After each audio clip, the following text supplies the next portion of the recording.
Please please কোরআনের অর্থটাকে পৌঁছে দিন পৃথিবীর আনাচে কানাচে, পৌঁছে দিন 30 কোটি বাংলা ভাষাভাষীদের কাছে। জীবনে তো কত বই পড়লেন, কোরআনের অর্থটা একটু পড়ে নিন। জীবনে তো কত ভিডিওই দেখলেন, কোরআনের ভিডিওটা একটু দেখে নিন। জীবনে তো কত কিছুই শুনলেন, কোরআনের অর্থটা একটু শুনে নিন।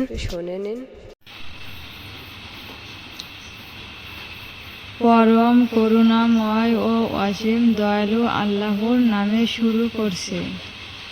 আলিফ লাম মিম। এ সেই কিতাব যাতে কোনোই সন্দেহ নেই, পথ প্রদর্শনকারী পরহেজগারদের জন্য, যারা অদেখা বিষয়ের উপর বিশ্বাস স্থাপন করে এবং নামাজ প্রতিষ্ঠা করে, আর আমি তাদেরকে যে রুজি দান করেছি তা থেকে ব্যয় করে, এবং যারা বিশ্বাস স্থাপন করেছে সেসব বিষয়ের উপর যা কিছু তোমার প্রতি অবতীর্ণ হয়েছে এবং সেসব বিষয়ের উপর যা তোমার পূর্ববর্তীদের প্রতি অবতীর্ণ হয়েছে, আর আখিরাতকে যারা নিশ্চিত বলে বিশ্বাস করে।